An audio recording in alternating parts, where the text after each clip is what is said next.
ride, and then we riding, baby. Street say that we so crazy. I don't care, don't you ever try play me. I ain't tight, no test lights. I bring it on my worst nights.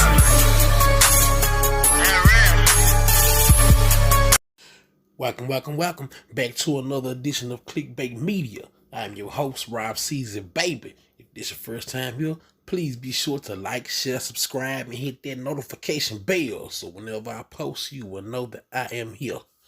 Now, let me be one of the first ones to try to tell you, it's finna get ready to go down.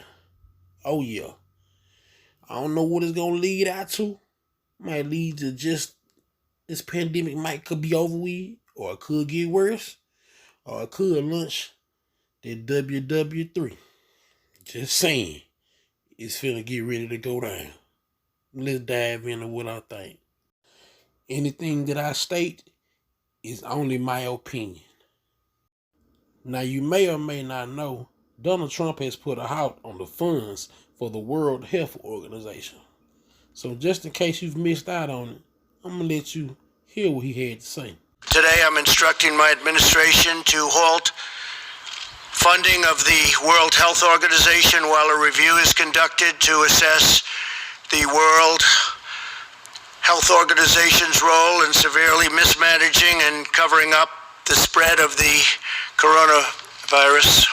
With the outbreak of the COVID-19 pandemic, we have deep concerns whether America's generosity has been put to the best use possible. The reality is that the WHO failed to adequately obtain, vet, and share information in a timely and transparent fashion. The world depends on the WHO to work with countries to ensure that accurate information about international health threats is shared in a timely manner. And if it's not, to independently tell the world the truth about what is happening. The WHO failed in this basic duty.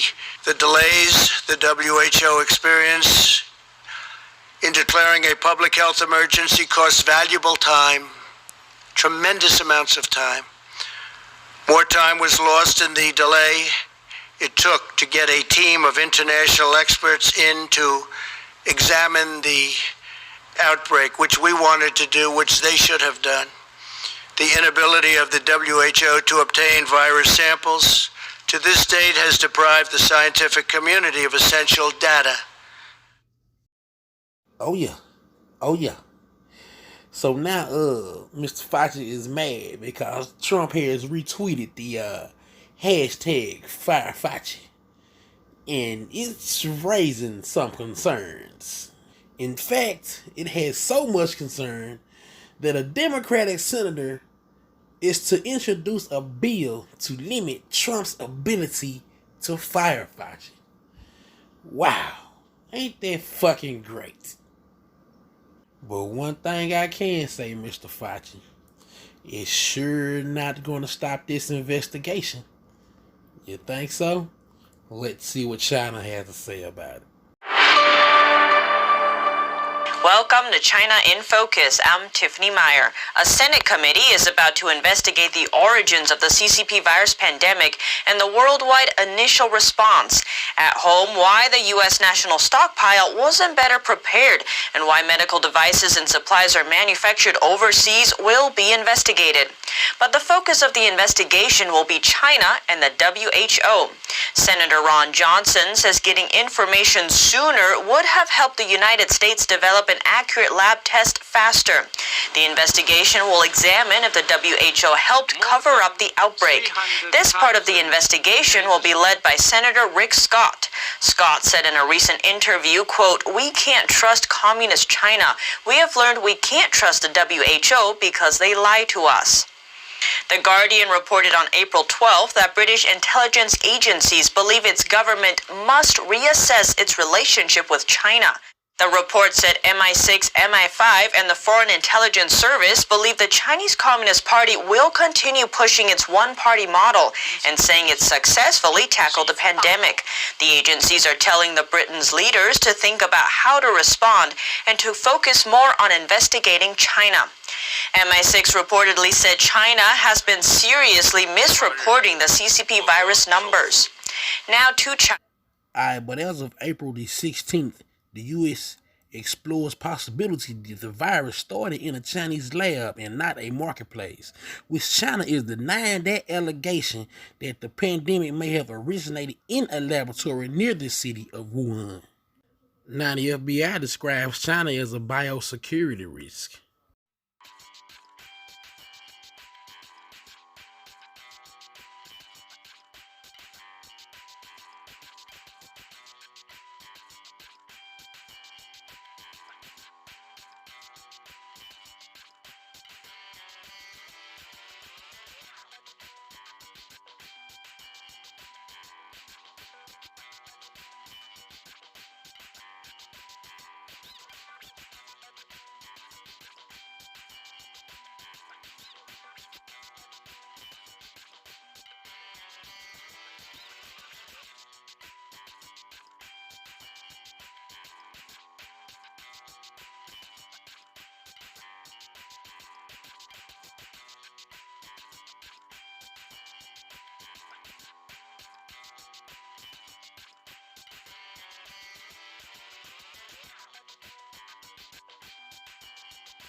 So the virus could be a combination of SARS and MERS, hence leading to this new outbreak in the race for the vaccine.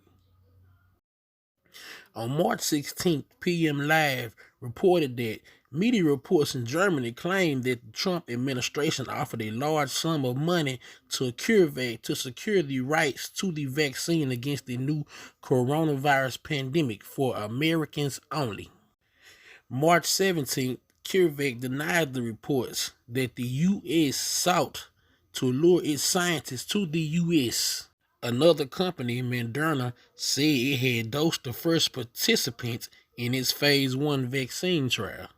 Now, on February the 26th of 2020, the National Institute of Allergy and Infectious Diseases received the first batch of Moderna's coronavirus vaccine. Now remember who runs the NIAID. No other than Mr. Anthony Fauci. So it's safe to say they already had a vaccine in February. But wait, Big Pharma reports on April the 16th, the U.S. government is to back Moderna's coronavirus vaccine with up to $483 million. The question is, who approved this? Now, since Trump has pulled away from the World Health Organization, other people have been stepping up. One in particular, this guy, Andrew Whitty.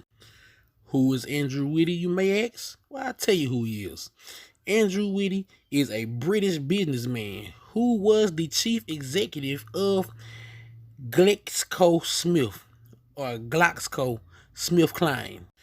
Why is he or GlaxoSmithKline important? Well, I tell you, starting with the Glaxo.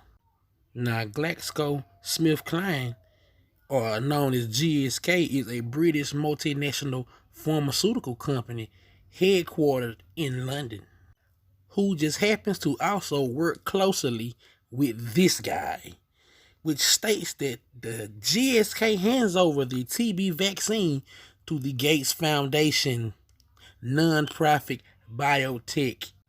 Now there's another vaccine group by the name of Sanofi that decides to collaborate with GSK on a vaccine to fight the COVID-19. Why are they important? Here's why.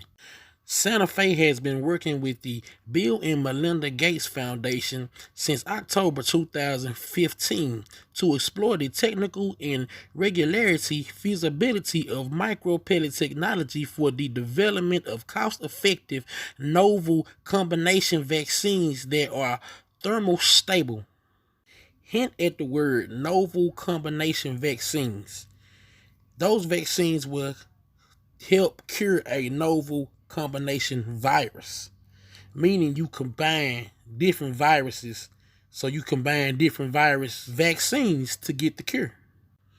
Could this explain why the former stocks are now rallying on the Sanofi and GSK coronavirus vaccine tie-up? Could this explain why Apple and Google are developing a contact tracing app for COVID-19? Could this explain why the virus is now reported to be transmitted via shoes and spread up to 13 feet in the air?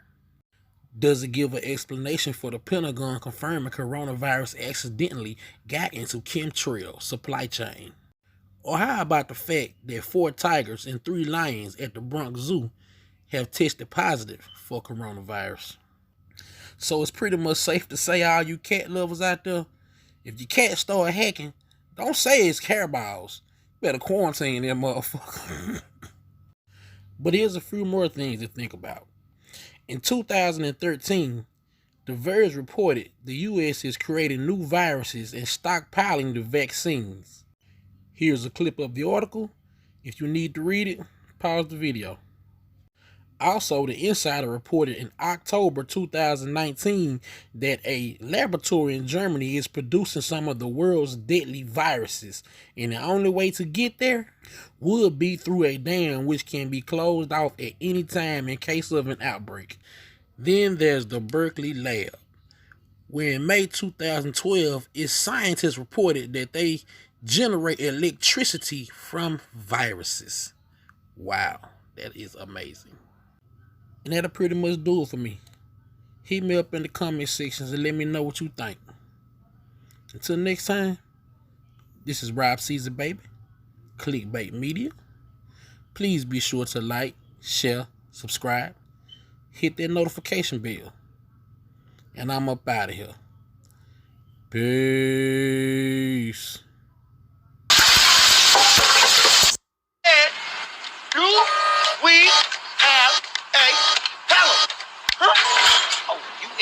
S.R. Now you better get your stank asses up out of here before I cause a nuclear holocaust up in here, fool. That's right, boy. You better get on out of here. And don't come back. Jay, bring your zipper behind on. Ride and then we're riding, baby. Screech, say that we so crazy. I don't care, don't you ever try.